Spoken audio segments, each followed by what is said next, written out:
Hi there. My name is Mrs. Kasha Davis from RuPaul's Drag Race Season 7. Woo! Actually, I'm also Ed Popel from Scranton, Pennsylvania.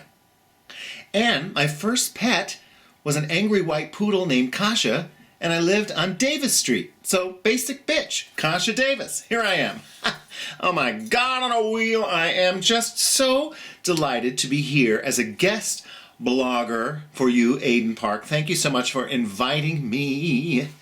You know, I have to say that it is so much fun to find ways to talk about some difficult things that have happened in our lives and to take a little bit of a positivity spin on it.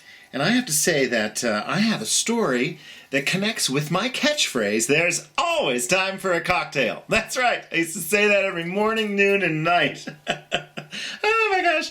I used to drink so much I realized I was allergic to alcohol because every time I drank I broke out in handcuffs. But I'm bummed. That's right. Well, you know, see, it really all began back in Scranton, Pennsylvania as a little boy, girl, gal, girl, boy, fella. I grew up in the 70s and 80s when it really wasn't okay to be gay and it really wasn't okay necessarily to be yourself. Well, of course, you know, there were those flamboyant fellas on TV like Elton John and Liberace and Barry Manilow, but they were straight. Yeah, right. No, I just did not fit in. You know, I felt even as a young child that I was different. I didn't know what that meant. And I knew that I was different because my father specifically pointed it out. I was too flamboyant, too feminine, flailed my arms, whatever the case may be. And I gravitated towards my mother, an Italian diva. You know, I'd watch her put her makeup on in the morning. I'd sit on the side of the tub and I'd study her artwork. Oh, I was just, you know, enthralled as I looked through this thick gaze of cigarette smoke and burning aquanet coming off of her hair. And I'd say, Mom, you look beautiful today. And she'd say, I know. Just because you're in the kitchen, that's no reason to let your hair down. You must always take pride in your beauty and you must always look your best. Well, I was Mama's boy. That's right. Anything she wanted, I was there. But Dad, it just didn't seem like I was turning out to be the man he wanted to share his name. You know, men grow up and have children and have a family and work hard and, you know, they become a policeman or a fireman and they wear pants from Sears. I just didn't relate to any of that, especially the pants from Sears. Well, you know, as I grew older, I was still, you know, trying to hide a part of me to gain his acceptance. And even so much so that at one point my uncle and my grandfathers got together to say that I had to make sure I butched it up. You know, I couldn't kiss them goodbye anymore. I had to shake hands because that's what men do. I cried, and my one grandfather said he can absolutely give me a kiss no matter what. That's our Eddie. Well, I did everything I could in order to gain the world's acceptance and to fit in. So I married the first woman, yes, that's right, woman who would say yes. And as you can imagine, that relationship didn't work out. I mean, she was more of a size like 8'10", and I was more of like an 18'20". So it would never work. That was just one of the reasons. And yeah, and so of course we divorced. And that was around the time that I got my first DUI. And of course it was explained like, of course, you know, yeah, I mean, you got divorced today. And so yeah, you know, people who get divorced drink and drive and take Xanax and crash into the back of a car. Sure. It's normal. So we just blew it off, you know, and life went on, and I moved to a different state where it seemed as if gay was more accepting, and I felt more at home trying to discover that world, and it was always filled with alcohol in order to get the courage to go out to the bars, the courage to go even to be near a man. And so lo and behold, my friend and I thought it was good for me to come out to my parents, and I did, and they spit in my face and told me to get out. My father did, and my mother was, oh no, you don't want to touch somebody's pickle or put your pickle in somebody's dupa. It's like, Mom, oh my God. I'm not a top. No. So I did. I mean, I stayed away, and it was painful, and it was hard, and of course, alcohol was my friend. It was what took away that pain. It was what took away that anxiety. And it was really a way for me to feel closer to trying to find out who I was and to be myself. But it was always with alcohol. And I gained a family in Rochester, New York, and one of my brothers was hurt tragically in an accident. And that was around my second DUI. I mean, we were doing a fundraiser to help him, and of course anybody would have been drinking that night. It's very emotional, and we were trying to... So rationalization.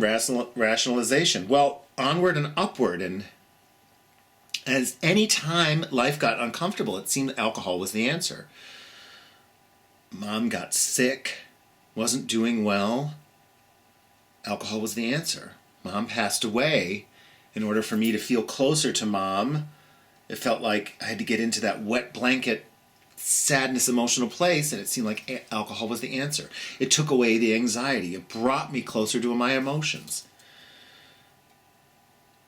Well, I was cast on RuPaul's Drag Race, and one would think this is time for celebration. It certainly was. I mean, I could find a reason to drink, whether I was happy or I was sad, or if the day ended in Y at this point. There's always time for a cocktail. Until there isn't. After being cast, I mean, some girls were running in the world, and Mrs. Kasha Davis was sitting at home. I wasn't as popular. I wasn't getting as much work. And so it was all this comparison, and not about what I can do. It was just like, what wasn't being given to me? What's happening to me? And so, glug, glug, glug.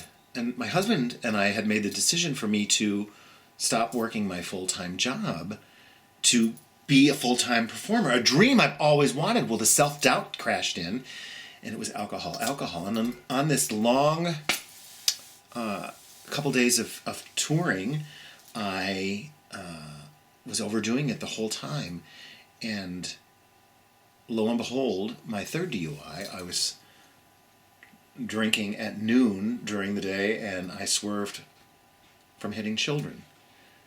The exact dream that I had in my life. Now, mind you, I'm married at that point for several years, and I have 2 darling stepdaughters, but I wasn't seeing that, you know? It was like all about what I didn't have and what the world was doing to me. And so at that point, I dropped to my knees and I asked God for help. You know, please help me to be sober. Help me to stop drinking. I'll do anything. I'll give up being Mrs. Kasha Davis. I'll give up my husband and my children and my career and my everything. I was willing to give it all up, and I knew at that point I was absolutely powerless over alcohol, and everything in my life was just unmanageable. Everything. So I asked for help. I asked for help from my higher power. I asked for help with rehabilitation, and I asked for help with group therapy and AA, and life started to come back together. As they say, one day at a time. And I started to begin to be grateful for what I did have, and I began to appreciate the things that I did have. And funny thing, in this process, I began to start to have a relationship with my father.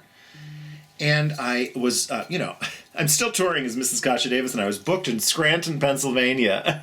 That's right, hometown, at a Toyota dealership. Woo! She's a star. That's right. And, I went into town for the booking. And I said, I should go visit my mom's grave. And I just had this calling, like, she's telling me, go see your father, go see your father. Go see my father. Hi, Dad. How's it going?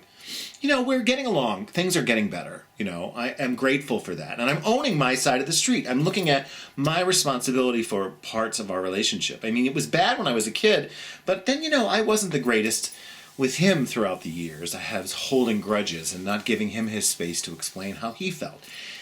I know he was trying to protect me, even though he may not have made some right choices on how to do so. Well, he says, Eddie, I see you got a show tonight. Yeah. Well, what time is it? 6 o'clock. I'll be there. Excuse me?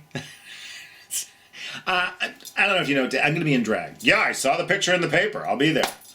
Oh my gosh. Well, I'm backstage at the show, otherwise known as the sales department, and he comes around the corner, and my sister's like, he's coming, and he comes around the corner, and he says, "Wow, Eddie, you're beautiful." Words I never would have expected to hear. And so I sang my songs and told my stories, and I held his hand when I sang to my mom in heaven. And a couple weeks later, he died. And I was there for everything, and we grew really close. And I was able to say, "Dad, I love you." Words I never thought I'd say. I had resigned that we were never going to have any kind of a relationship years earlier. And we did.